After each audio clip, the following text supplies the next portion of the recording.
Hey all, இன்னைக்கு நம்ம பார்க்க போகிறது ஒரு சஸ்டைனபிள் ப்ராடக்ட். இது வந்து ஒரு காட்டன் பேட். நான் வந்து ரிபெல் பிராண்ட் வாங்கியிருக்கேன். அண்ட் இது என்னோட 3rd பேட்ச். இந்த பேட் வந்து கம்ப்ளீட்லி காட்டனுங்க அண்ட் லீக் ப்ரூஃப் கூட. இது வந்து லேயர்ஸாக நம்ம பிரிக்கலாம். ஒவ்வொரு லேயர்ஸையும் நம்ம வாஷ் பண்ணலாம் அண்ட் நல்லாவும் ஸ்டிச் பண்ணியிருக்காங்க.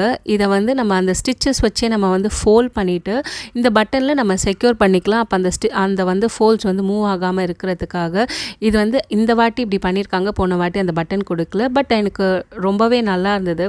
இந்த காட்டன் பேட்ஸால் என்ன யூஸஸ்னால் வந்து ரேஷஸே இருக்காது. பேட் யூஸ் பண்ணுறோங்கிற மாதிரியே தெரியாது. அவ்வளோ சாஃப்டாக இருக்கும். 2 விதமாக இருக்குங்க. ஒன்று ஹெவி ஃப்ளோக்கு அண்ட் வந்து லைட் ஃப்ளோக்கு அண்ட் ஸ்பாட்டிங்க்கு இருக்குது. நீங்கள் வந்து எது உங்களுக்கு தேவைப்படுதோ அதுக்கேற்ற மாதிரி வாங்கிக்கலாம். இது கூட வந்து ஒரு செக்யூர் பண்ணுறதுக்கு ஒரு பேக் கொடுத்துருக்காங்க. அந்த பேக் நம்ம ஆஃபீஸ் எடுத்து போகிறதுக்கு யூஸ் பண்ணலாம். அதே மாதிரி நம்ம யூஸ் பண்ண டிஸ்கார்ட் பண்ணுறதுக்கு ஒரு வெட் பேக்கும் கொடுத்துருக்காங்க. இந்த ப்ராடக்ட் உங்களுக்கு பிடிச்சிருந்தா